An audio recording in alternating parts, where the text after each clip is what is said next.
Hey everybody, just going to take a quick break from the show and tell you about Noom. Has Noom helped you? I believe it has. Oh, that's got an app. You can do tracking. It's terrific. It does. And Noom builds personal plans that can meet individual needs. That's the thing. Takes into account any dietary restrictions, medical issues, other personal needs. That helps build a plan that works for you. And yes, so I know that you've had your own personalized program here that you've been working on. And it's weight loss This is weight loss results that last. They stick around because you get yourself into a lifestyle change. That's what matters. That's mainly it. You can't just say, I'm going to cut that out for a month and then go back to it. That's not what it is. So I'm glad it's helping you. That's great. And it really does. I like the psychology and biology-based approach here. Yeah. Noom Weight uses psychology. That's why they say losing weight starts with your brain, but it also takes into account your unique biological factors, Jimmy. All of your multitude flora and fauna that goes on inside of you there. Sure. Yeah. Stay focused on what's important to you with Noom's psychology and biology-based approach. Sign up for your trial today at Noom.com, Noom.com here, based on 3.5-year study of actively engaged Noom users with minimum starting BMI of 25. Individual results may vary. Visit our website for more information. Hey everybody, just going to take a quick break from the show to tell you a little bit more about Rocket Money. It's the start of a new year. It's the perfect time to get organized, set your goals, prioritize what matters most. And for me, top priority is getting myself together here. Financial wellness, doing that, which that feels important, just feels like adult stuff that you have to do. And thanks to Rocket Money, my goals feel achievable now. They show me all my subscriptions in one place, help me easily cancel ones I forgot that I've been paying for, which happened to me, absolutely happened to me. For years, I was paying for something. I was like, what is going on here? Rocket Money found it and saved me lots of money since then, because it's been a while. So they did a great job here. Rocket Money is a personal finance app that helps find and cancel your unwanted subscriptions, monitors your spending, and helps lower your bills so you can grow your savings. Rocket Money has over 5 million users and has saved a total of $500 million in canceled subscriptions, saving members up to $740 a year when using all the app's premium features. Cancel your unwanted subscriptions and reach your financial goals faster with Rocket Money. Go to rocketmoney.com/smalltownmurder today. That's rocketmoney.com/smalltownmurder. rocketmoney.com/smalltownmurder. Now back to the show. In the depths of an Atlanta forest, a clash between activists and authorities ends in tragedy. I'm Matthew Scher, and on my new podcast, We Came to the Forest, we expose the hidden truths behind a shootout that left one activist dead and countless lives forever changed. Binge all episodes of We Came to the Forest ad-free on Wondery Plus.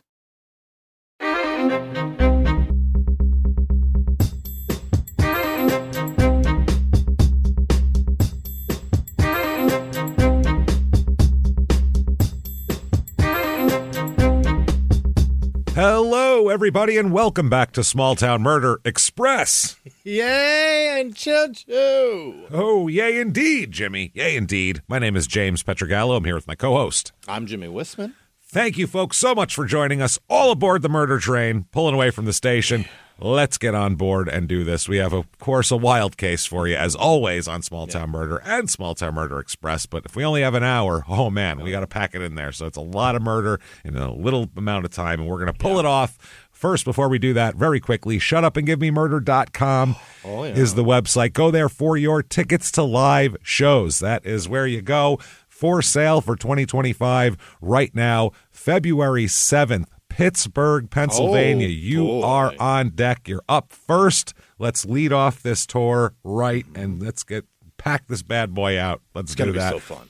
Next night, we're in Columbus, also at the Davidson, which is a very nice theater, too. So get your tickets for those. We're excited. Cold nights. Shutupandgivememurder.com. Get on in there and come out and see us. So excited for that. Also, patreon.com /crimeinsports, which is the name of our other show you should be listening to if you don't already listen to it. But that is where you get all of the bonus material.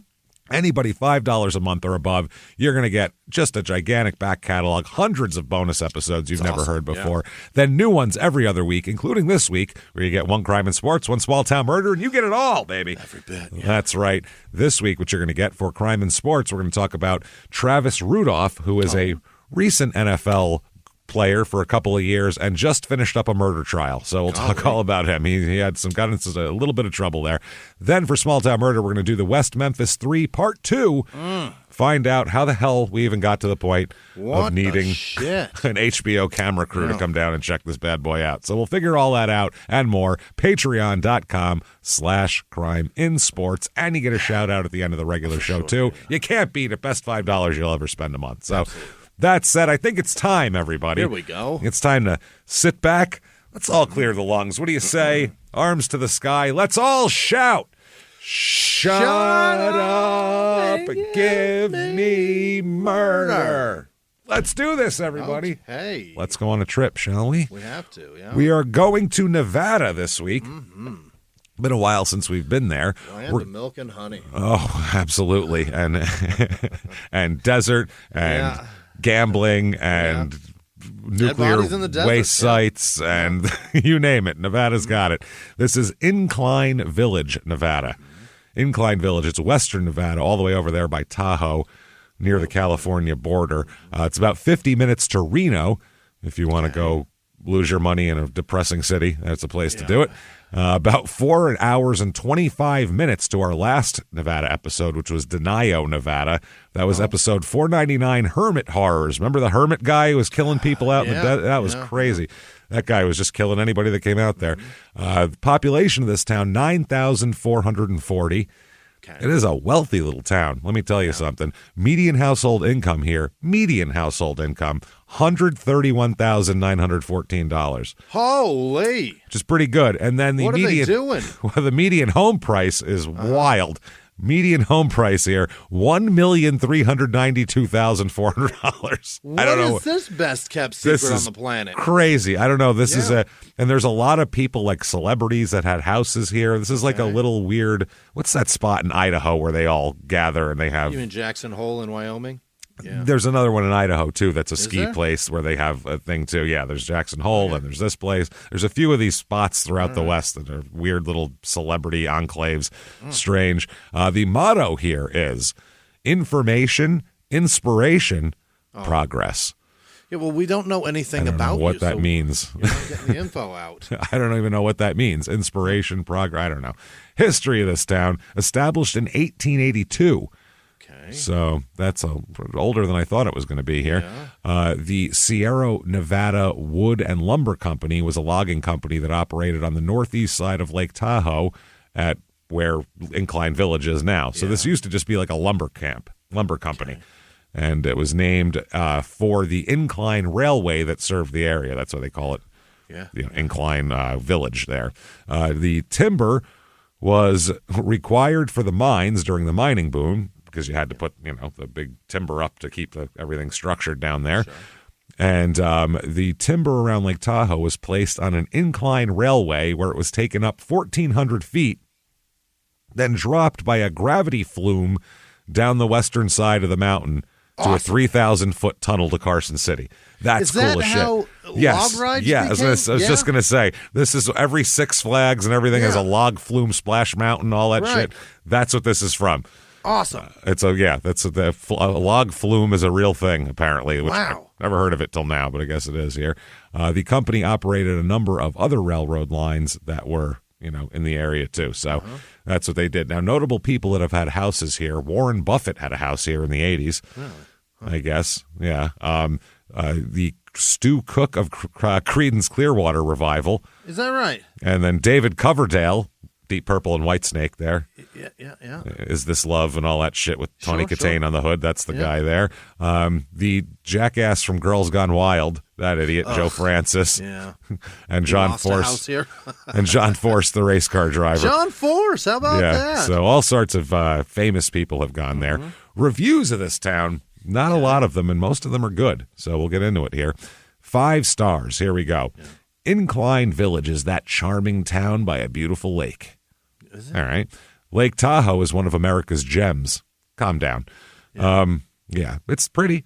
It's nice, yeah. It's nice. Incline Village sits on the north shore on the Nevada side and boasts an abundance of activities for the locals and many tourists tourists and wanderers that visit this lovely town. Having a population of about 9,000 people, it's a pretty small town, but rapidly grows during the high of the tourist seasons. The locals are friendly and welcoming to newcomers, as I was once the new person. Right. Tahoe has so much to offer, from the lake to the endless hiking to the long bike rides, taking in the beauty of this majestic lake. That's still all in the same category. Yeah. Outside, walking around, looking at the lake. So hiking, skiing, fuck with the lake. That's it. Yeah. Hiking, laking, bike rides, same shit. 4 stars here. We lived here for about 15 years and love our town. We wish we had Christmas lights around town, more activities off-season, more respect from tourists. Well, you're never going to get that. Never. No. They're pissing on everything you love. Yeah, I'm here to spend money so you guys can have a town. So. And I get to behave any way I want because of it. Sweep my piss from the streets. That's how that works there. Things to do here. Okay. Summerfest we have. Sure. That is the Incline Tahoe Foundation presents Summerfest, a family favorite event during Incline Village's Independence Day week of celebrations. Oh. So they go hard for this, but can't get a Christmas light downtown. Nice. So they say that they have all sorts of food. Incline Spirits has organized beer tasting from 12 breweries featuring 24 craft beers, wine, and soft beverages. Craft beers are always a disappointment. They're always just bitter. What is it? They just always advertise it. They love it. There's out of 100 people, 2 people like it, and they aim for that guy. They aim for that guy, but yet 100 people go to it, and 2 of the people enjoy it. And the rest of them are going, it's good. Yeah. It's a little more bitter than I'd want. I mean, I don't know if I drink it every day, but, it's okay. I can't even taste my fucking burger. The University of Nevada, Reno at Lake Tahoe has a watermelon tent.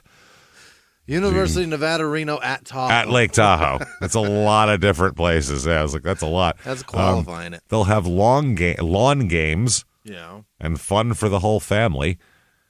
Tickets, by the way. This is fucking... No, then there's also, I'm sorry, Jacked Up will be performing. Oh, yeah. Jacked Up. They just have pictures of football tackles on a screen behind them as it goes. Some guy named Jack D-U-P-P. Fucking Jacked Up. Jacked Up will be providing great music. And how much does all of this cost? How much would you pay for all of this? $12? $75. Get the fuck out of here. And that includes tasting glasses for your pissy craft beer. Yeah. $25 for children and designated drivers. Okay. So even children, $25 for your kid to come in, walk around, and watch Jacked Up perform. And whine to you about how boring this is. And not get any beer. They say, by the way, this was formerly beer and brats, apparently. Okay. That's what it used to be. Now they've changed it to this Summerfest. I don't know. That said, let's talk about some murder. Oh, boy. Let's get I want right murder. into this. Yeah, I'd want to murder if I paid $75 for that shit and got to taste some shitty craft beer. I'd be very upset. There would be a murder happening. So I have to give credit to an article here that has a lot of very good details. SF Gate is the publication. They do a lot of they do a lot of different, very good investigative pieces. And this is by Andrew Chamings. Or Chamings, either one. So good job, Andrew. Here we go. Let's get right into this. Here we go. With a fella here, Peter Matthew Bergna, B-E-R-G-N-A, Bergna. He's born 1953. He was apparently adopted. He's an adopted kid. When he was a baby, he was adopted. So it never was like a weird, didn't grow up in an orphanage or anything like that. His parents, his dad, I believe he grew up in North Carolina because his dad, Lewis, is a district attorney in North Carolina. So, he came up with a very decent upbringing and that kind of thing. They have a lot of money. His parents both have a lot of money and not bad. I mean, not a bad way to grow up here. That's a good couple of people to pick you up and bring you in. Not bad. He'll end up as a Lake Tahoe fine art appraiser. Oh, my old job. I had to give that up to do this. That was what it was. I had to I said, you know what this shit's worth, huh? I'm tired of it. I've seen too much, and I'm going to try stand-up, and that's when I started comedy, and, it's a tough world, the fine art appraisal world. It's too much for me. It was rough, you know what I mean? Got rough after a while. Competitive is what it is, people jumping each other, legs getting broken. It's too much. He ends up finding a wife here, Renette Riella. He ends up marrying Renette, R-I-N-N or R-I-N-E-T-T-E, Renette. So Renette Riella, and she becomes Renette Riella Bergna. She's like a year younger than him, but same basic age here. She very well educated, successful pharmacist. Oh, so fine art and pharmacist. That's going together here. You can take pills and look at pretty pictures. That sounds like a lot of fun. For sure. Yeah. They're going to have fun here. She is well loved by everybody. People even call her a saint for her compassion for people, which, I've counted these pills for you. Here you are. That's a lot of compassion you can have here. So they have a very nice life together, these two. Yeah. I mean, living it up. She can't have kids, apparently, by the way. How did he hit such lottery with rich parents and then well off? He was adopted. He could have been, what I mean? Yeah. Christ, he could have so bad. Everything could have gone bad. He could have got the wrong family, or whoever put him up for adoption originally could have kept him in some trailer park or something somewhere, or just in a bad situation, or a 16-year-old mother or whatever the hell the deal might be would be not as advantageous as the situation he fell into. It's just all coming up Bergna. Good for him. Yeah. He would like to have kids is the thing. He'd like to have a family, but his wife can't have kids, so that's an issue. I think she would like to have a family too, but she can't. She can't do it. So they do have a very nice life. They live on the north shore of Lake Tahoe there in the Incline Village, and I'm sorry, his dad it wasn't North Carolina. Apparently his dad was a county district attorney for Santa Clara County. Okay. I don't know why I thought it was North Carolina for some reason. So he also, Bergna, Peter, the son, worked at San Francisco art dealers Butterfields as well. Yeah. So he works for them. His job as an appraiser means that he gets to live a fancy little life. You bet. Do you know how many parties appraisers get invited to? Oh, man, the amount of wine this guy has to drink. Just going to say, the amount of very expensive wine and champagne nice. And Northern California, delicious wine. Yeah, this is a different circle. There's like regular people, then there's rich people, then there's rich people who own expensive art, which is a whole other strata of... Yeah, it's totally different. They're richer, number one, and they're cultured and shit like that. It's totally different. We would stick out like sore thumbs at one of those parties. We'd get kicked out in 15 minutes. Yeah, there's a lot of rich people that have plenty of money and everything's well invested and they're planned for the future. These are people that have been planned for the future 6 generations That's ago. They're what I mean. They're doing very, very well. We would get kicked out of one of these parties as soon as we asked where the keg was. That would be the end of it. They'd know. As soon as I asked, why is it worth that? Wow, yeah. For this fucking thing? How much? Looks like squiggles to me. I don't get it. Feels like I could do that, right? I think I could do that. James, let's get an easel and see if we can do this. I think I can. I think we can do it. So they're doing very well. He's visiting mansions and galleries, and I mean, it's knows all the important people, and they all want to kiss his ass because he's a fucking painting appraiser. He's the guy that sets the price. Fuck yeah. So you want to give him a couple glasses of good wine first before he does anything. She now, Renette, has a distinguished career at the Nevada Board of Pharmacy, and then. She was on the board, then founded a consulting service in Incline Village, and then she took a job as an international travel director for Talk Tours, a job that would send her to Europe for weeks at a time. Wow. So these two have quite the jet-setting lifestyle here. Oh, shit. Jesus Christ. Not a lot of Monday through Friday. Yeah, he's been to the Louvre, for Christ's sake. Oh, they go to Europe all the time. Yeah. Like nothing. They have a beautiful house, a 4-bedroom. It's called a mountain retreat by many different publications. When your place is called a retreat, you're doing great. It's fucking wild. So they're married in about 1987. They get married. They're both in their 30s, early 30s. And so even that's responsible. That's incredibly like young. they don't get married when they're 22. They both get married when they're like 35 and 34. Yeah. Okay. Like they're very, you know what I mean? They're very wild. different lifestyle, man. Yeah. So Peter is very knowledgeable about obviously antiques and art because he appraises for Butterfield and Butterfield auction firm. Both the Renette and Peter both love children, by the way.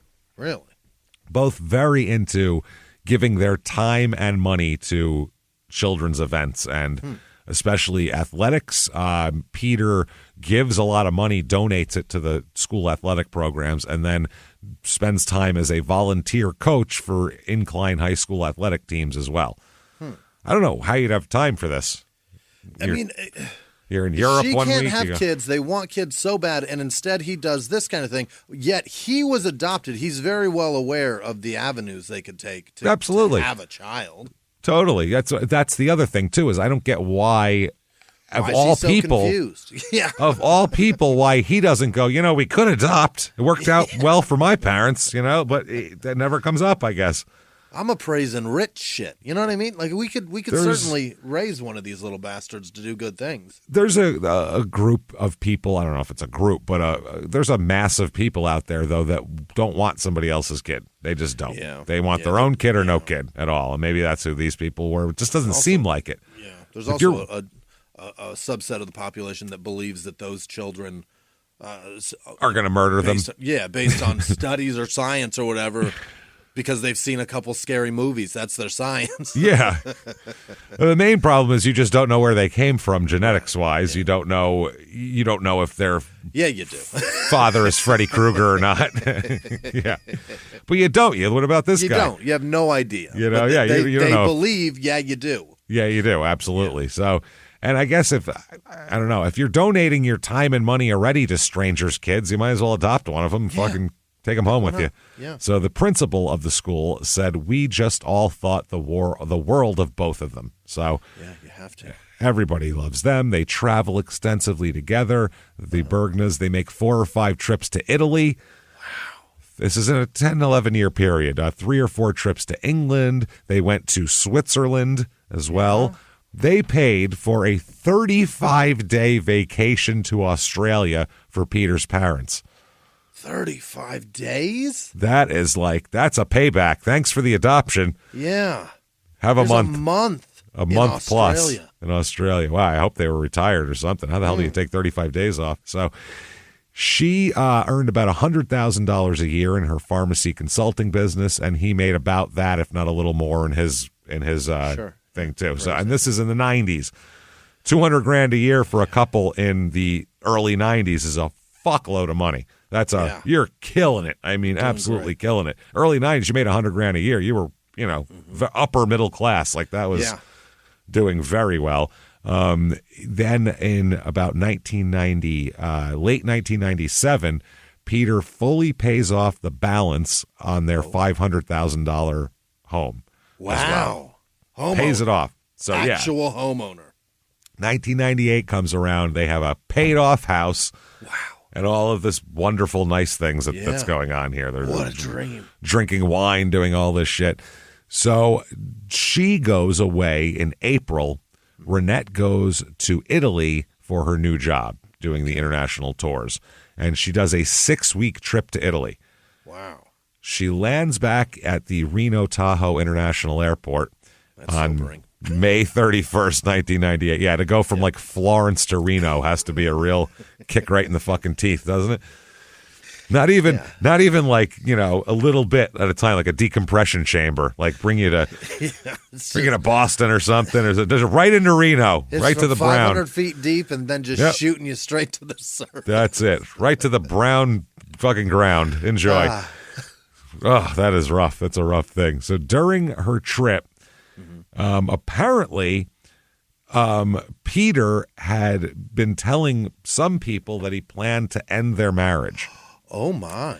And he'd also been known to, during that 6-week time, he'd been making advances on women while at work. Oh, really?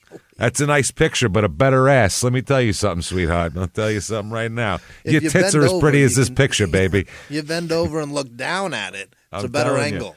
Van Gogh ain't got nothing on your cleavage. Let me tell you one thing right now. So a nice work of art. It's a work of art. Let me tell you, I got something else I could appraise.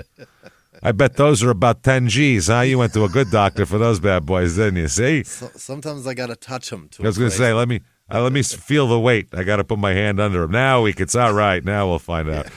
So, and also, while in Italy, Renette had been looking at apartments in Italy. Oh, so, Yeah. So this day, May 31st, 1998, Peter attends an evening charity function at Incline High School. Then he stopped at the AM/PM gas station to fill up 2 5-gallon plastic jugs for a trip to Las Vegas with gasoline. Yeah. So gas cans, extras. Yeah. They were saying they were going to be driving to Vegas like the next day, I guess. So they say there is not a lot of places to stop between Reno and Vegas. Really? So I guess if you want to keep extra gas with you just in case, or I don't know. That's what he's saying. Okay. And this seems to be like logic that everyone accepts of like, yeah, you do that just in case. Okay. The hell does he drive? It's a Ford F-150, 97. Okay. Yeah. So that sucks gas. It's a royal blue 97 Ford F-150. And he put those 2 in the back, and he picked her up from the airport around 11 p.m. Yeah. She'd been traveling. This is a 25-hour trip. Yeah.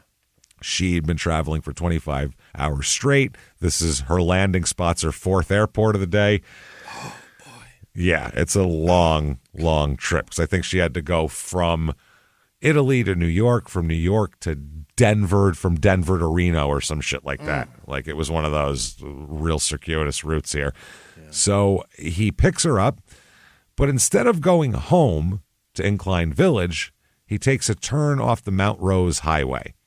Okay. This is a very mountainous area, by the way. A lot of mountains, as you might imagine, from Incline Village here.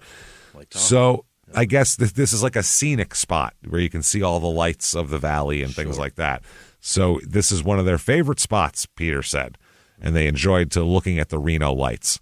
Now, if I just got home from a 25-hour trip, we're not stopping anywhere. I don't even want to see my bedroom light. I want Take this shit my shut ass off. Home. Period. I want my couch. An eye mask.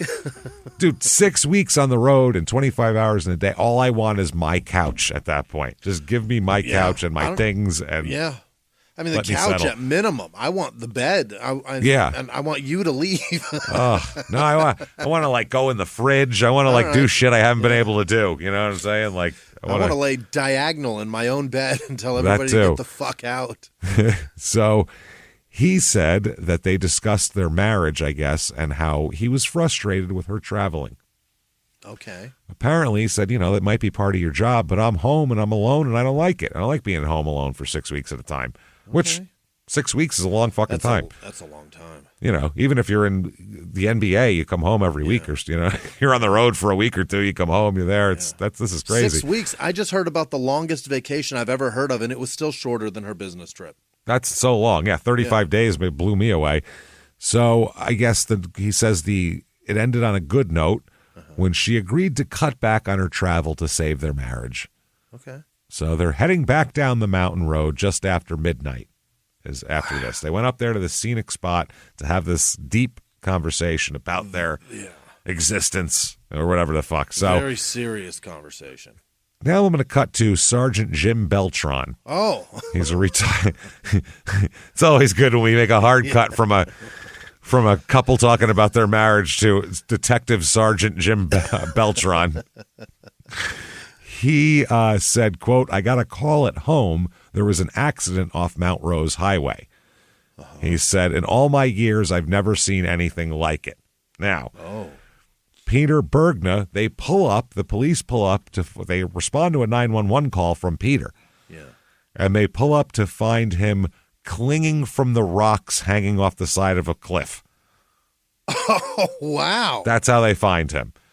His Ford F-150 apparently had plunged through the guardrail, and that is 800 feet down below. And he kept his cell phone, clinged to a rock, and called for help. So, wow. 2 Nevada Highway Patrol troopers found the broken guardrail and noticed a baseball cap with Incline written on it lying in the road. Yeah. Okay, they noticed that, and they were like, oh, this must be the spot, I guess. Yeah. No like guardrail and a hat. So he was hanging on the rocks, like we said, and as he's rescued, he told the troopers, my wife was in the truck.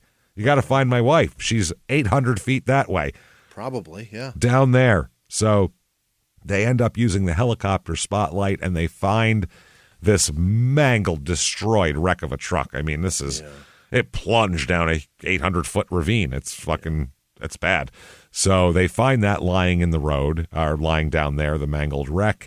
And inside is Renette, and she's absolutely deceased. Yeah, she is injuries too numerous to even chronicle. I mean, it's insane. She's crushed in there. Right. So it crashed through this. This was at the East Bowl of the Mount Rose Ski Tahoe Resort. It is basically what he shot it down into. So apparently she was seatbelted into the passenger seat.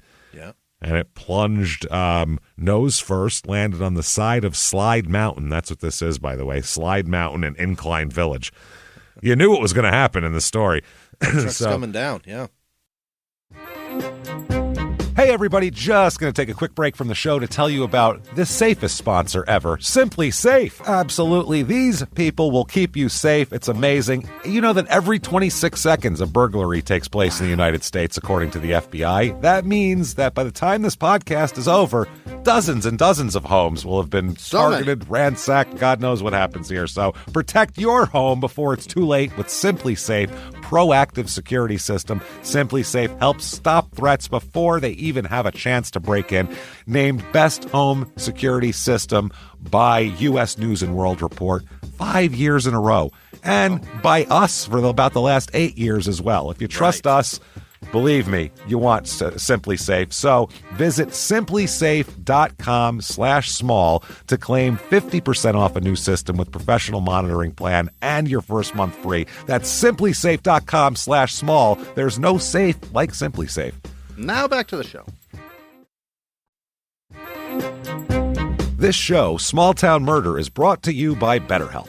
Get yourself some therapy, everybody. Honestly, here. We often hear about, red flags that you should avoid. Hey, that's a lot of a thing. It's become a real phrase now, real cliche. Yeah. But why don't you focus also, you look at like green flags in friends and partners. Look for good things as well. Right. And maybe you're not sure what that looks like, though. Therapy can help you figure that out. What are positive things? What are the green flags? And then you can practice them in your relationship. It's absolutely a fact. And so, honestly, we absolutely are huge advocates for this. It really, really helps. BetterHelp is fully online, making therapy affordable. It's convenient. They serve over 5 million people worldwide. You can access a diverse network of more than 30,000 credentialed therapists, wide ranges of specialties there. Here's the coolest part. You're not getting along with your therapist, you're just not feeling it, you can switch at any time, no extra charge. Wow. The thing is, they want you to get help. That's it. And you can do it with BetterHelp. Discover your relationship green flags with BetterHelp. Visit BetterHelp.com/smalltownmurder today to get 10% off your first month. That's BetterHelp, HELP.com/smalltownmurder. Now back to the show. It basically first landed on the side of Slide Mountain 100 feet below the road and then tumbled another 700 feet after that. Wow. Yeah. So that thing was moving. Moving. That's terrifying. So they're asking Peter, what the hell happened? How are you here? What's going on? And he said the truck's brakes failed and he didn't have his seatbelt on because he had the window open. It was 60 degrees outside, but he had the window open because he was smoking a cigar. Okay. Just kind of like hanging out the window, smoking the cigar. Not hanging out, but had his arm out the window or whatever. So, he said that the brakes totally failed. They found him, by the way, about 80 feet below the road. Whoa. Which is about 20 feet above the truck's initial impact point because it fell 100 feet, then another 700. Okay. So it's like a picture, like a little kind of a little platform. Picture it falling, landing on that, not having enough to stay on it, and then tumbling all the whole rest of the way down. He said, the brakes failed, and I must have been ejected from the vehicle here out the window as it tumbled. Right. He said, I started to brake, and it wasn't braking. I know I hit the guardrail, and the next thing I'd wake up, I'm on the dirt, and I don't see the car, and I'm yelling for my wife. Okay. So he said he found himself hanging onto the side of the mountain about 80 feet below the guardrail. And there he pulled his cell phone from his pocket and called 911. Thank God for that. Wow, thank God for good pockets, man. Yeah. Some loose Good pockets, cell phone those are service. rough. Yeah, that too. So he said, my car rolled down the hill. My wife is in the car, is what he said on the 911 call. I'm sliding down the hill and I can't hang on. He was told to listen for the siren, stay on the line. You can hear him yelling, Renette. He's yelling. So he said, they said that the cap belongs to him, by the way, the Incline cap, in case you're wondering. The hat, that's his hat. Now, one of the people here, a care flight nurse, Phyllis Tejada, who attended to Peter on the mountainside, said later on that he kept saying, my wife, I think she's dead. She said, but he didn't have any tears or anything. He was just saying it. She thought that was a little weird, very strange. She said that, quote, he said he was ejected. She asked him if he lost consciousness, and he said no. Now, he said on 911 that he did. He said he was out and he woke up on the side of a mountain. So that's very interesting. And the thing he was really concerned about two things. Renette, obviously, and his fanny pack. He's very upset that he can't find his fanny pack. Very upset. One of the cops there said, I found it kind of odd, first of all, somebody would be asking for a fanny pack when a very short distance away, his deceased wife is down there. Get my wife and my fanny pack. Get my wife. If you can find her alive, great. If not, I do have a fanny pack with a couple. These cigars are good. They're not bad. They're Cubans, and I don't want to lose them. I paid a lot, yeah. This cop said there was no emotion. It was like he was just kind of had a blank stare. Huh. That's what he said. Then there's an ER nurse because he goes to the ER. You know what's hurt? He got a little ankle injury. That's what's hurt on him. That's it. Right? That's the only injury he has. His ankle's a little sore. Twisted it. This is not a good story for seatbelts. You know No. Well, no, he didn't have it on. That's my point. Yeah. You can be ejected. No seatbelt, a little ankle twist. Keep your seatbelt dead as fuck. Plunge down. But you died with the car. You went down with the ship, Yeah, I think is the point there, is what you're trying to do. So this woman from the ER said that Peter didn't seem distressed or distraught when he arrived at the emergency room. Mm-hmm. She said that thereafter she heard Bergna on the phone having a horrible, heart-wrenching, sobbing conversation. But when she turned around, she was astonished because he sounded so horrendous but had no expression on his face whatsoever. She said he was just totally kicked back and just kind of looking around the room, but having this oh my God, but just, cool. Interesting. So another cop said about the guardrail, he said the hole ripped through the guardrail. He said it wasn't a scrape and punch through the guardrail. It was a T-bone. Someone blasted through it. Hit it front first. They didn't scrape a little and shoot off of it. So he said that was a little bit weird. Then the cop said that his wife was right there lying in a bag. He didn't say boo about his wife. He's more interested in what happened to his travel bag. And they said, also she was wearing her seatbelt. Her airbag had been disabled. Those trucks when you could disable do them. that? Yeah, with the key, you put the key in and click it off. Can't do that anymore. No, they used to do that for if you had a car seat in the front or some shit. Yeah. Yeah. And then they just basically said, if you put a car seat in the front and your kid loses his head, it's on you, not us. Yeah, that's your problem. You're that's an a idiot you problem. for putting your kid up there. So he was found, the suspicions start when they figure out he was found wearing a winter jacket and gloves. And they're like, that seems excessive for 60 degrees. 60 degrees, yeah. Sounds like someone who expected to be on the side of a mountain for a while. Right. They said just a fractured foot is inconsistent with being ejected from a truck as it careens over the rocks. Didn't even have a concussion or anything. Yeah, fractured foot. They said he was clean except for his backside. Yeah. It didn't even look like he rolled or tumbled or anything. He slid on his ass? That's it. Yeah, that's what they're thinking down the hill. One of the detectives said, when you get pitched out of a vehicle, you're dirty. You tumble. The ejections I've seen, dead or alive, you're dirty. You're going to look like Pigpen. Yeah. You're going to be tumbling. 100%, yeah. You're going to have to, whatever speed you're going, your body's going that too, and you're going to be all fucked up. He said there was no scuff, no skid, no brake fluids, no debris, no tire marks of any kind. If you knew you were headed to the edge, you'd be stomping all over those brakes. It's reflex. Yeah. So they said it also didn't make sense that the driver would have turned right directly toward the guardrail on the banked curve of the road, even if the brakes failed. Yeah, you turn away from the curb and then turn that thing off. This is very much like that Hawaii episode that we did, except that the lady was all upset. Remember that one where she did the same? She turned into the guardrail. This, by the way, if someone can fucking help me out with this exact story, someone did blow for blow in a TV show. And I thought it was Monk, the TV show Monk, that did it, because I remember the exact thing. I remember they showed up. There was a hat lying in the road. The guy was down there. He said he was smoking a cigar. It was the exact thing? Exact thing, but I can't fucking place what show it was. I thought it was Monk, but now I don't think it is. If anybody can tell me, holy shit, that would help a lot. Hit me up on Instagram or something. Let me know. So, by the way, later on, the next week at her funeral, people are asking him how his foot felt. He said to somebody, "It wasn't hurt that bad, and I wish I had been hurt worse." Okay, fascinating wish. Which I guess that, a guilt feeling somebody would have, maybe. Survivor's guilt, yeah. Maybe. So the morning after the crash, this is, the next late morning here, they sit down with Peter at the police station, and he gives them the rundown. He said, yep, she was in Italy for about 6 weeks. I was excited about seeing her, picked her up. We talked often on the phone the whole time she was gone. Mm-hmm. He said, I left my Incline High School Booster Club function around 9 p.m. to give myself plenty of time to get to the airport because I knew I had to stop at the AM/PM to fill up some plastic gas containers in anticipation of our trip to L.A. a few days later. Oh, they're going to go to L.A. now. Or not L.A., Vegas. So, yeah, right. But a few days later, but he needs them on the way to the airport. Right now. He said Delta Flight 803 got on the ground and was at the gate by 10:15. He gave his wife a big hug, then drove up the Mount Rose Highway toward their Incline Village home. He said that he turned off State Road 878, an access road that dead ends into the parking lot of the Slide Mountain side of the Mount Rose Ski Tahoe Resort. Right. They said skiers and hang gliders use the short, isolated scenic road to do their thing.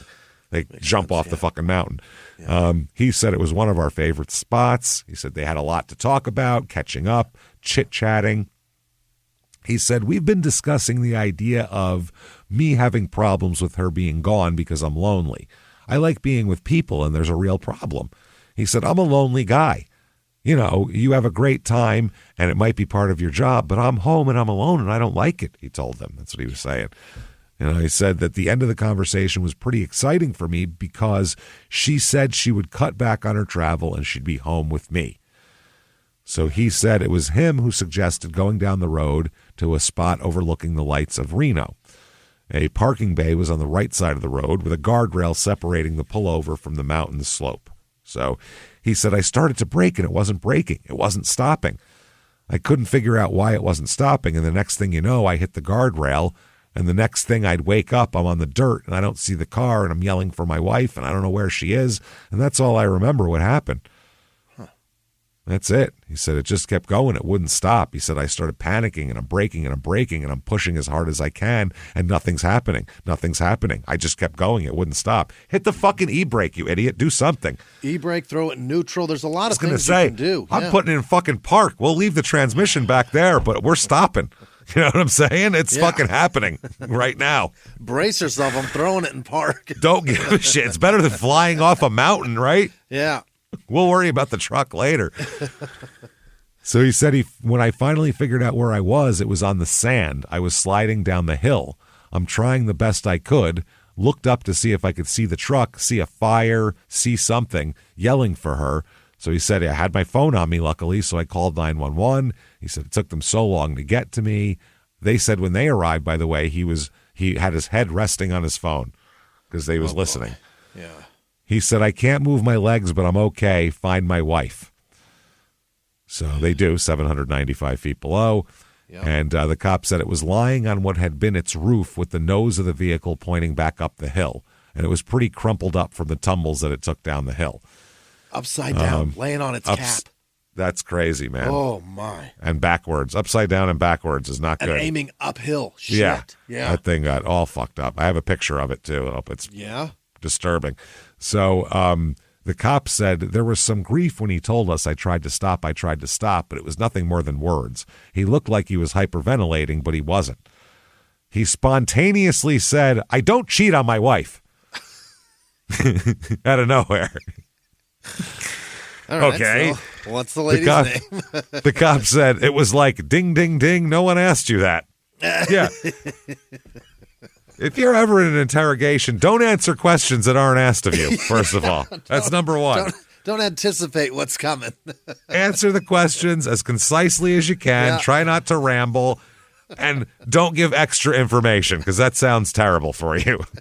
It's not good. That is fucking wild. He spontaneously said, "I don't cheat on my wife." So they take a little tactic here where they're like, let's give this a shot. It's legal to lie to people, and they do. Yeah, okay. They said they told him that a caretaker on the mountain was nearby at the time of your alleged conversation, and he's come forward to it with us to tell us what he heard that night. Oh, he overheard. You got an eavesdropper. Yeah. He overheard. He was hanging out nearby. Yeah. He heard yelling. There's a lot of yelling you guys were doing, right? He heard you guys. So he wasn't even right by you when he heard you. So what's up with that? I thought it was a nice conversation. And the cop said, "We just threw it out there. It set him back. We watched his micro emotions, his face, his hands. It all looked like somebody had slapped him." The cop said he was told about the caretaker. The police told him about a caretaker that may have heard. At that point, his story changed completely. Really? Yeah, That's all it took? That's all it took. The cop said that's when he started admitting it was loud, that he was boisterous, and he swore.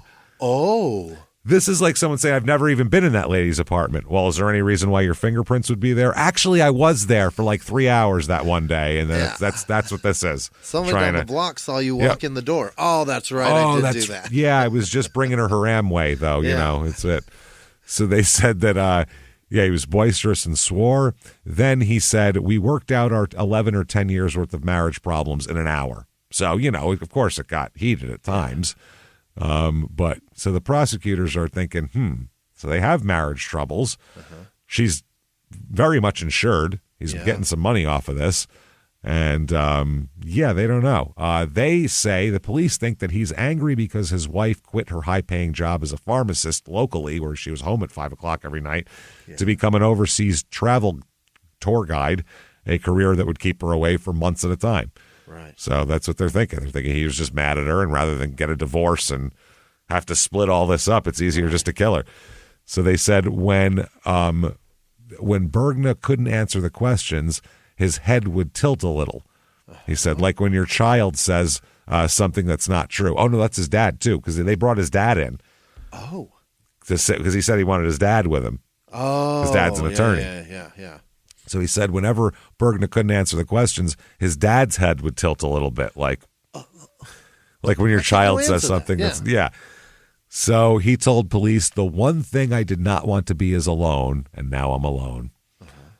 And the other cop says he admits going up there with his wife. He admitted having a peaceful discussion with his wife about problems in their marriage, and that's what we got. They said, "How about a polygraph? Maybe he'll do a polygraph."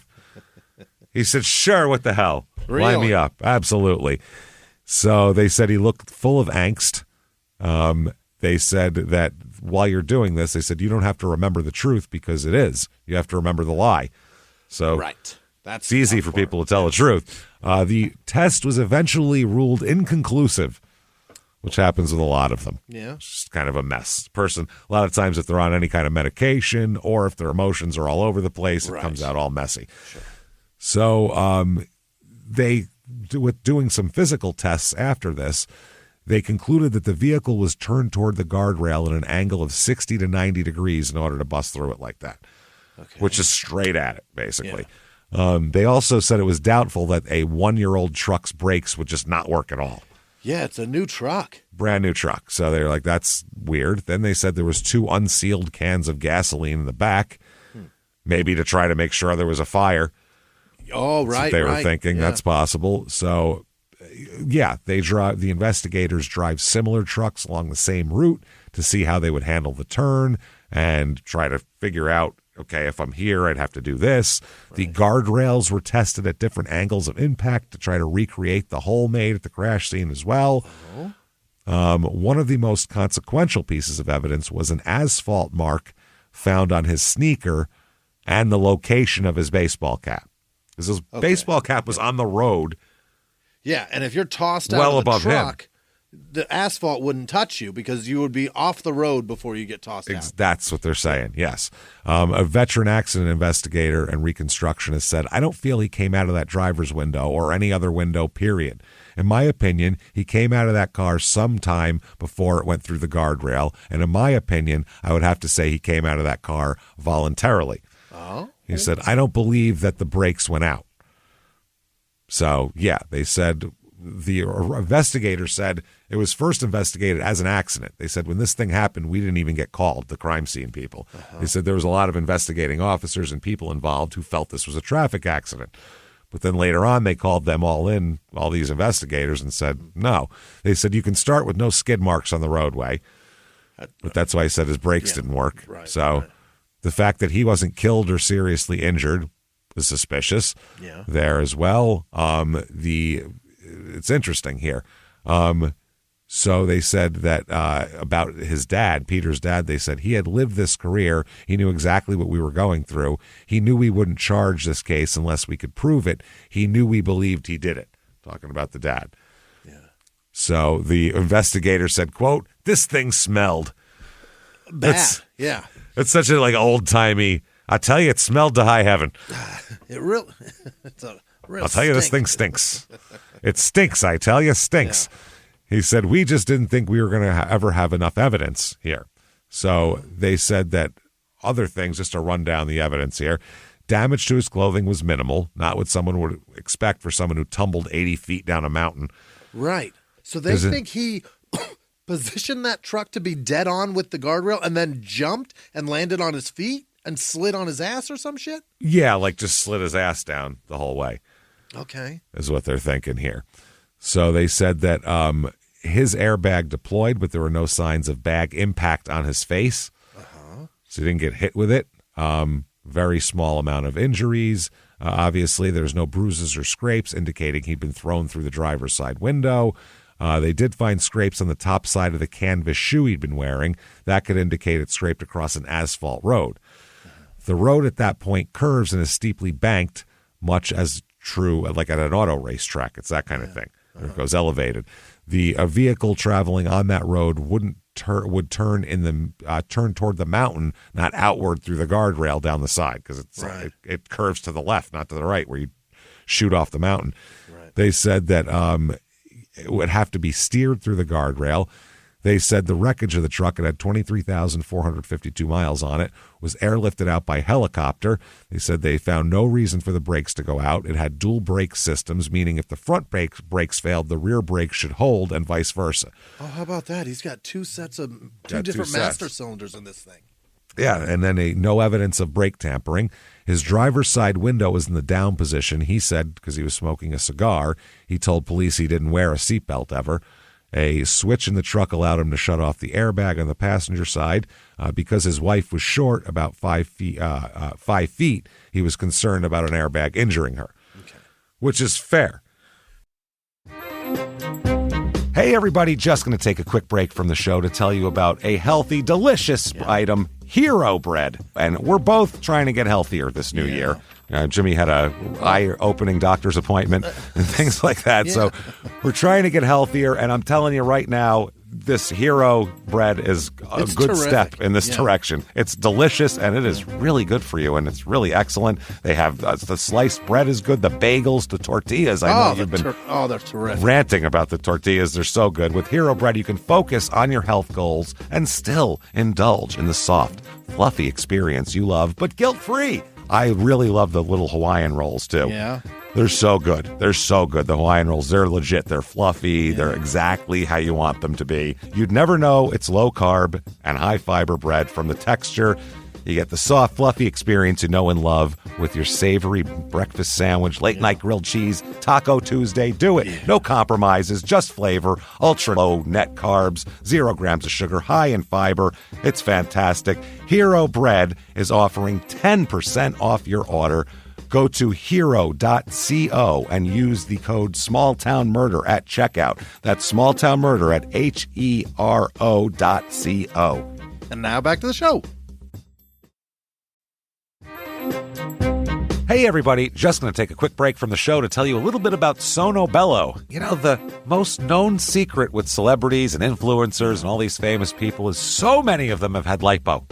They've had lipo, whether it's a little touch-up here or a total makeover. Yeah. Nobody has a perfect body. That's the thing. No. They may look like it on TV, but there's things that help that. Absolutely. Lipo now has changed, and Sono Bello's been at the forefront with using LAL technology and getting those beautiful and natural outcomes for each person. Looking real natural. Our friends at Sono Bello are offering their best deal. You're now included in their winter savings event, but appointments are limited, so please get on this. Sono Bello doctors are masters in micro laser fat removal, a brilliant technique that removes stubborn fat permanently wherever your problem areas are. Tummy, love handles, thighs, arms, it's gone in one comfortable visit. Eating healthy and workouts are great. Keep doing that, but if you want to lose that stubborn fat in one visit, check out Sono Bello. Save big during their winter savings event. Schedule your free consultation now at sonobello.com/smalltownmurder. That's sonobello.com/smalltownmurder. Now back to the show. Hey, everybody, just going to take a quick break from the show to tell you a little bit about a very cool place, Thrive Market. Yes, we are both looking to get into the healthy swing this year. The problem is I don't know what's in everything, and I don't know if even I'm qualified to even read the labels to know if that's good or that's bad. Right. There's chemicals in things, and there's things floating around. I don't know what I'm doing out there. One of my favorite features, and I know you were talking to me about this, is the Healthy Swap Scanner in the Thrive Market app. Yeah, it's simple. You scan any item, and it'll instantly suggest a cleaner, healthier grocery alternative, which is it's great. Amazing. Yeah. That's great. Thrive Market also takes the guesswork out of finding these safe, healthy foods. For example, like I'm trying to get my protein intake up for energy. I'm always moving around. I need stuff, and I love that you can filter their site by the high protein options. Nice. It's very cool, and you can personalize this portion, and you can put filters on it, and get ready. You should be ready for a junk-free start to 2025. Get ready for it and head to thrivemarket.com/smalltownmurder and get 30% off your first order plus a free $60 gift. That's THRIVE market.com/smalltownmurder, thrivemarket.com/smalltownmurder. Now back to the show. Sure, yeah. You can say that. They also said that when a vehicle strikes an object, the occupant would be thrown toward the object. So, at the angle of the truck at the guardrail, they would have expected Peter to be thrown toward the passenger side windshield, not out the driver's side door. Okay. The force would have taken him that way, not the other way. Yeah. He also told police he was looking for a fire after the accident, but rarely does a vehicle actually explode or burn on impact. It's just in movies because it looks awesome. It does, It looks so cool. So they said, yeah, that's something seen in, movies. They said perhaps 3 months after the accident as well, Bergna told Rick Riella, one of Renette's brothers, that perhaps he hadn't been hitting the brakes after all. Maybe he accidentally hit the gas. Oh, yeah. Which Elderly you would people imagine do that, 30 years of driving experience would keep you from doing that, but I guess not. So the police tested the guardrail, piling up to see what force it would take to dislodge it from the mountainside. They did everything. They also have a guy named a mechanical engineer named Robert H. Turner. He says that in his opinion, it's not possible that Bergna had been in the truck when it went over the cliff. He said that if Bergna had been ejected from the truck, he would have had about the same velocity as the truck and would have probably landed the same place the truck landed. Right. He would have went with it because you're in the car. You're now a person that can travel 50 miles an hour because you're in a fucking. That's it. You're traveling. You're moving 50. that fast. You no matter feel you're still in a truck or not. Right. Exactly. Yeah. If the truck disappeared, if it just fucking dematerialized, you'd be going. You're doing 50 how miles an fast hour. the truck was going. Yeah. That's it. So now they do all this investigation. This takes months. Yeah. And then it takes 2 years. Oh boy. And in the meantime, he got a $450,000 life insurance payout from his wife's insurance and started traveling the world. He also received $275,000 for her share in the family ranch where she grew up. Wow. As well. He sold it to her brothers, her share. Yeah. So this was outside Manteca, California, which her parents owned, and now the kids all own it. So he made business trips or just hanging out. He went to London, Hawaii, Mexico, Canada, Awesome. all over the place here. So then here they start trying to put something together, the prosecutors here. They drove down the hill at 30 miles an hour, sharply turned into the guardrail, and they were trying to figure out maybe if that was what he did. So they said there was a mark on the top of his head.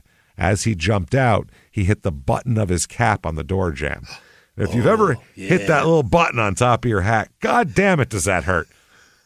Crush your goddamn skull. And that's how the hat came off. That's how the hat came off. They said there was asphalt on his shoe where he twisted his ankle. That meant he was out on the roadway. His cap was found on the edge of the road. It didn't blow off his head and land 30 feet above him. Yeah. How did that happen? So the prosecution here, the district attorney's trying to put this together. They said after jumping to safety, they think he slid down the slope on his butt, found a branch to hang on to, and started sobbing before making the 911 call. Yeah.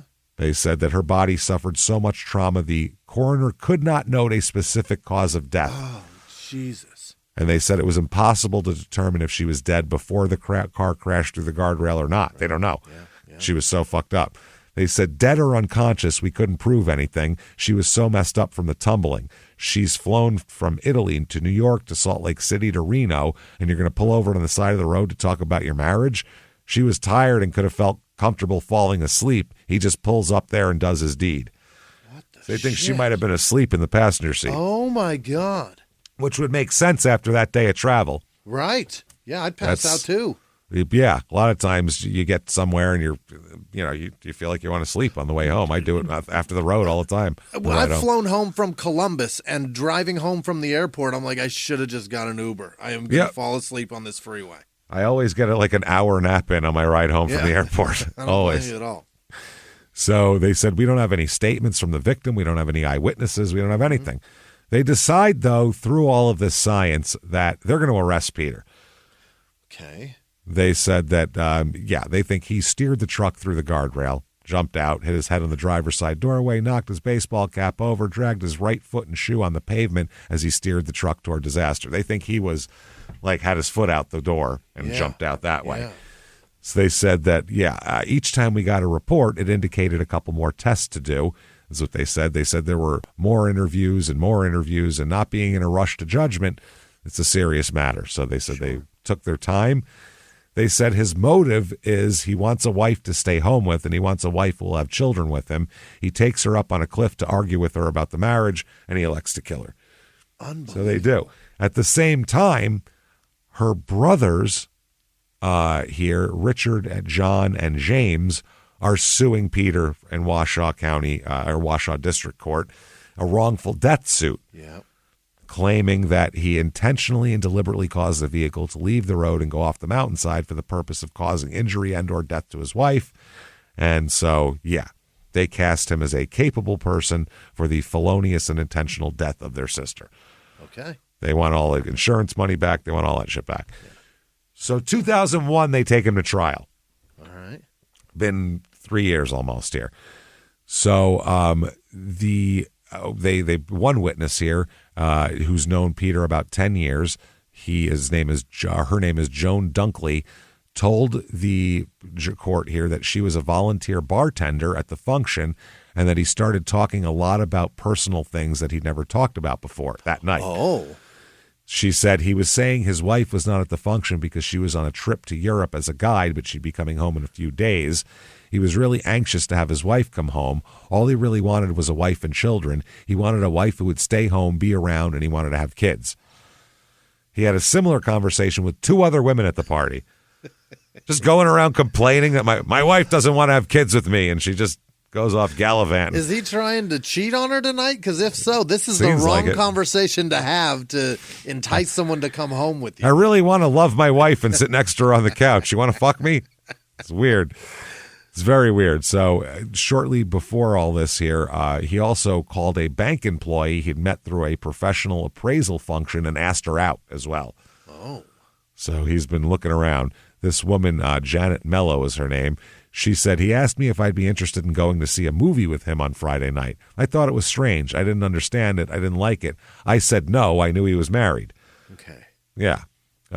So I don't blame her for saying that. That seems crazy.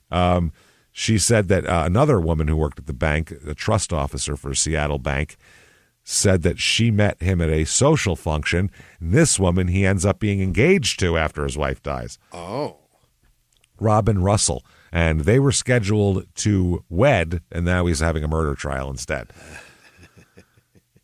She said that she didn't think it was unusual for people associated with bank trust departments to be invited out by people in Peter Bergna's line of work. She said that was normal. The girl took it all wrong, is what she said. She said that, I met him at a social function. She said it's not unusual for people working in those areas to be invited to concerts, movies, the theater, lunches, dinners, whether they're married or not. Well, sounds like a fucking horny, nice industry they got going on there. She said, this is co-owner of the Christmas Tree restaurant on Mount Rose Highway, said Peter and Renette were getting a divorce. She was through with him. This is a friend of Renette's. So on her side, she said she knew Renette through the American Association of University Women, and she said that they talked on the phone all the time and all that kind of thing. So there you go. She said she was buying things and talking about her trip. She was very excited about her trip. She's delightful. She was charming. She seemed like a very bright lady. So they bring in all the physical evidence we talked about, and the jury comes back. The hung jury, mistrial. 3 jurors chose 9-3 in favor of conviction. 3 jurors held out. 1 did not like policemen at all. This is a quote from the prosecutor. 1 did not like policemen at all. 1 didn't like the evidence, and 1 said it should be in God's hands. Oh, for fuck's sake. You're missing the whole point of everything, sir. You don't get to do that. So now they're going to try him again, but he gets bail. He gets released from custody on bail in between the 2 murder trials. Yeah, okay. They talk them into that. So, I don't know. Friends of his, he's trying to get all of the people on his side. Friends of his said he had a great marriage. One of his friends, Gary Espinoza, said it was just a beautiful marriage. This is just ridiculous. So, June 2002, trial number 2. Fuck. Here we go. Now, the first time, they mainly said his main motivation was financial. So he had financial gain. But they kind of had that shot down a little bit because not only is he financially secure, he's also in line to inherit, because his dad died during the first trial. He's in line, his mother says, to inherit her $6 million estate as well. And his house is paid off. And he's very old, and he lives she's very old, and he lives in a paid-off house. So money isn't really a big motivator here. It's a tough sell to people on a jury. Monetarily, this isn't changing his lifestyle, basically. Right. So this trial now it's a little bit different here. They bring in a neighbor of theirs who testifies to seeing Peter aim a snowblower with full force at Renette a few months before she left for Italy. She said that one day she watched Renette bringing baggage to her car and that Peter Bergna tracked her down with the snowblower and aimed it at her and shot it at her at close range and followed her, blowing snow on her as she walked from the front of the house to the car and aimed it into the car as she opened the door. That is the funniest domestic abuse I've ever heard in my life. Domestic violence, never funny. That one's kind of funny. If it was a joke, it'd be hilarious. Yeah, but even if it's aggressive, it's pretty funny. It's just weird. It's snow. It's a strange fucking thing. But Weird that snow weapon. comes out fast out of those snow blowers. That shit could hurt. Oh, God, it could knock you over. That's what I mean. It's a little much, but Yeah. they said that Renette looked extremely upset and fearful. Yeah, she's trying to get in the car covered in snow. He's drowning her with a solid. Wow. So the neighbor said that she continued watching because she wondered if the situation would escalate and she might have to call 911 to help. Yeah. They heard from multiple women, the jury does, who testified that Bergner was hitting on them in the weeks leading up to his wife's death, including the night before she flew back from Europe. Wow. 6 weeks after the tragedy, Bergna invited a woman to his hot tub. She said that he showed no sadness about his wife's death and that he snapped after she rejected him and he grabbed her breast. And grabbed a titty. Want to come to my hot tub? No, I don't. Fuck you and grab a tit? What a weird... This guy's weird. Yeah. Between this and the snowblower, he just has real weird reactions to shit. They heard from his first wife, he's been married before, who said she feared for her life while married to him. Oh. She described that he went absolutely berserk and screamed at her after she made hash browns incorrectly. Oh, he's a real petty fucker. Wow. Just burn them and they're correct. They're hard to fuck up. It's a hash brown. This guy's a little crazy, I think. I mean, if you burn Sure, them, they're better. Yeah. That's what I mean. Just burn them and they're good. Yeah. That's all you have to do to him. This guy's a picky asshole. Yeah. This is Rebecca Tillery, his first wife. She said that he portrayed himself to friends and family as outgoing, gregarious, and a really nice guy, and that privately he was extremely volatile and angry toward her.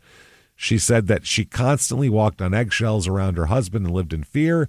She said that money was pretty much everything to him and that she felt he gained his self-worth through money. Well, I mean, yeah, that's not hard to do there. I mean, that's most people, too. Yeah. Then they get a cellmate in here, Darrell Corsi. He testified that he and Peter had been housed at the Washoe County Jail and were in a Bible study group together. He testifies that Peter told him he had killed his wife because of financial issues and because she did not want to have children. There's alternating things whether she didn't want to have kids or couldn't have kids. Okay. So we're not sure which it is. Well, if you can't have kids, you can still have kids. And he knows that, she so didn't maybe want she just kids. didn't want it. Yeah. Yeah. So he testifies also that Peter told him that Renette was unconscious when he drove the truck off the road and that he had jumped out the window. He said that Peter told him that he did not think he would be convicted because he had a really good attorney. Next up, they bring in an expert, Dewey Willie, who does not sound like an expert in anything except maybe how to tap a keg. Possibly. Yeah. That's it. Or he shows that thing a lot. One of the two. So he's the equipment mechanic fleet supervisor for the Nevada Highway Patrol. He said part of his job is to inspect fatal vehicular crashes and that he inspected about 230 fatal vehicular crashes in 6 years. He inspected the truck, including brakes, tires, suspension, and steering, and stated he found no unusual mechanical failure whatsoever. The seatbelt on the passenger side had been cut to get Renette out of the car. The passenger side airbag bag was turned off, and the driver's side seatbelt was intact and fully retracted. It was not in use at the time of the incident, which he said he didn't have a seatbelt on. The windows on both sides were broken. The driver's side window regulator indicated the window was down, and the passenger side window regulator indicated that window was up. The emergency brake was not engaged.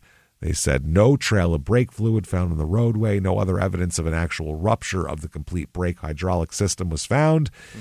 He testified that any tests conducted on the vehicle 3 or 4 years later, like now, would be problematic because any car sitting in storage for 2 years or more would suffer dry rot of the rubber components of the braking system. For sure, yeah. So he testified also that he did not attempt to measure the amount of brake fluid that was in the brake system when he performed his inspection. He testified he was unable to ascertain whether the left rear drum brake worked because it was gone, but that the condition of the right rear drum brake shoes was good. Okay. He also said he visually inspected the master cylinder and vacuum booster but conducted no other testing on them. He said he did not conduct further tests because there was no recall notice from Ford Motor Company for the braking system, and because this particular truck had not had brake problems prior to this crash. Ever. The defense arguments include here detailing physics here. They try to detail physics to show how Bergna could have been thrown clean through the driver's window as the truck tumbled. And they also introduced evidence that there were 1997 Ford F-150 trucks that had known brake issues. That was a thing, a known thing. They also questioned, why would a 45-year-old man choose this method of murder, which would be so dangerous to him? Mm-hmm. Suppose he fucked it up at all. He'd be dead. They said betting the guardrail would break and that he could jump from the vehicle and do it all in pitch darkness.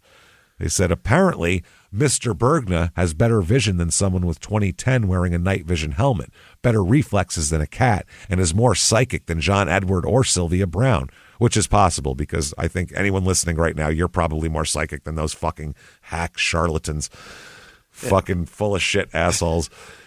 So the defense also questioned why their client being horny was relevant to his urge to kill. So what if he's horny? Literally, they said that. So what if he's horny? Oh, that's so funny. What's the difference? That doesn't mean he's a murderer. They bring in a friend here. One of the guys here said that Peter took a long time to come out of this. They said it took a lot of spirit out of Pete. And this friend said he believed the hot tub incident never happened. Oh, it didn't happen at all. Didn't happen. He said it was common for Bergman and other male appraisers to socialize with potential business contacts, including single women. They said it's probably one of the most important things for any appraiser. Yeah. These bank people, because then they can refer people to him that need this service, I guess is what it is. So he said that they did have some disagreements about travel schedule, but he said, by God, they were going to work that out. Wow, another witness testified that Peter was grief-stricken after his wife's death. They said inside he was devastated. His mother testifies here. She said that her son was in shock, near shock at the funeral of his wife. And she said that he's not angry with his wife all the time. She never saw them fight during multiple vacations abroad and other outings. Okay. She said they always wanted to do everything and see everything. And she said that I was very close to Renette. She was a bundle of energy. It was such a hard time for everyone after she died.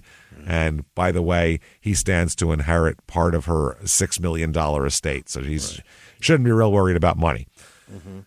Prosecution closing, they said that Bergna cared as much about the person he sent over the cliff as he did about his truck. Both are replaceable.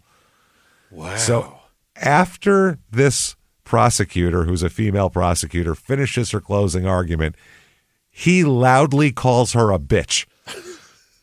Nice. Which is not great for your case at all. And the detective watching it said, you couldn't have stabbed yourself harder than doing that. That was dumb. It's a verdict. The verdict comes in. It's a jury of 8 women and 4 men. Uh-huh. You really fucked this one up, man. And he is found guilty of first-degree murder this time. Wow. Guilty. Absolutely. The mother held her hands there, head in her hands, all sad. Sentencing comes around. You, sir, may fuck off. 20 years to life. Okay. No parole for 20 years. Got him.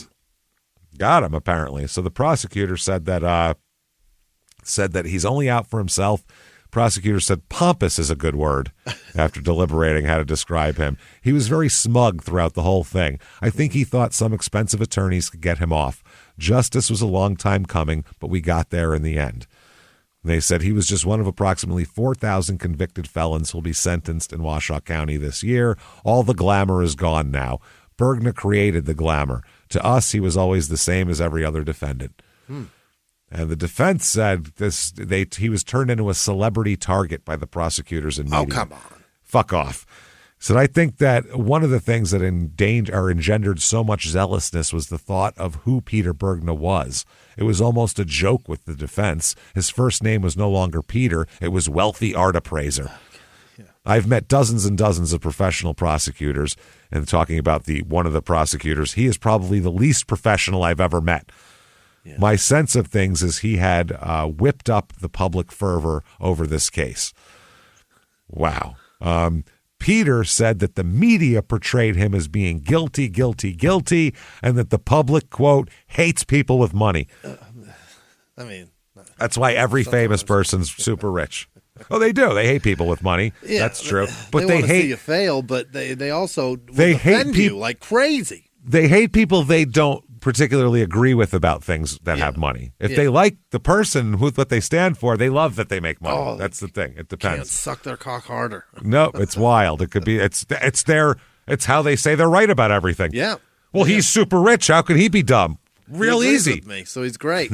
Yeah, it's lots of people are rich and dumb. It happens. So they said that, will there be appeals? The prosecutor said, right now, the way this case stands, there should be no issues. But, hey, you never know, basically. So the appeals do come in, and he appeals a bunch of times. One says that he would have to have been suicidal or schizophrenic to pull off such a stunt, and that he was neither. Oh. Which I don't know how you'd get legally prove that. Yeah. Here, they said the state's theory is that Peter could murder his wife by staging a vehicle accident, which by design placed him in mortal danger, is weird. So they said the prosecution's theory was, quote, weird. That's how they dealt with it. It's happened a million times. Yeah, right. They also said that he was wearing sneakers, blue jeans, and a windbreaker, not an astronaut jumpsuit worn by stunt car drivers. Just because he wasn't dressed like Evel Knievel doesn't mean that he didn't do it. Yeah, he left his stunt leathers at home. Couldn't have done it. Couldn't have done it. The theory that this design stage accident featured him driving his truck straight into a guardrail in pitch darkness on a steep pitched mountain road is even weirder. A person who would do that would have to either be suicidally depressed or schizophrenic. They also claim that the guardrail was missing 8 or 9 bolts, and that's why it failed, too. Oh. They said, get the fuck back to prison, stupid. Yeah. Go appraise the fine art that people do in poop on the walls. It's going to be excellent. Tell us what those are worth. Go praise Gacy's work. There you go. He is next up for parole in 2025 this year. So he is up for parole.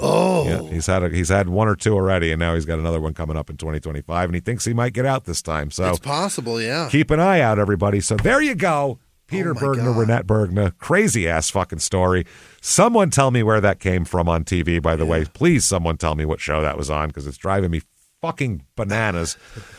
Number one, and I got no remorse for him being it. For sure, did it right? Yeah, he 100%. Didn't fall out. That's crazy. No, yeah, he didn't fall out. Especially the episode of whatever I saw it on. He seemed really guilty in that one. So I'm going to go with yes. No, I don't know. Head over to shutupandgivememurder.com, February 7th in Pittsburgh, February 8th in Columbus. Get your tickets right now for the whole rest of the year. Those ones at the end of the year are selling fast. Seattle, Portland, D.C., Philly. Get those right fucking now, because you're gonna miss them if you don't. So get those. We thank you for doing that. Shutupandgivememurder.com, patreon.com/crime in sports. Get you all the bonus material. Anybody $5 a month or above. This week for Crime in Sports, you got a football player who just finished up a murder trial for small town murder. West Memphis 3 Part 2. You know you want to hear that shit. We got wild stuff coming up. Get in, do that. You also get a shout out at the end of the show there. Patreon.com/crime in sports. Hang out with us. Shutupandgivememurder.com is the website. Keep hanging out with us. And until next week, everybody, it's been our pleasure. Bye.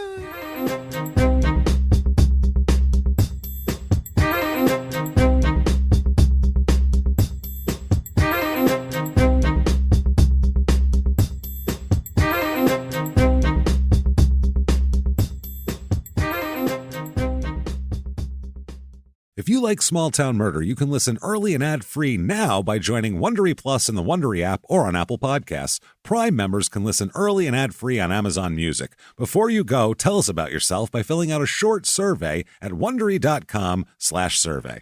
In the 1980s, a rosé swept the country. Hey, Mike, I really like this White Zinfandel. Well, good. Now put it down. I'm going to try another one. White Zin became America's top-selling wine. But most don't know that this sweet drink has a sour history.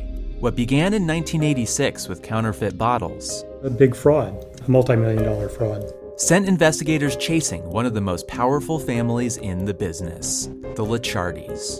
But the closer the feds got to them, the more dangerous things became.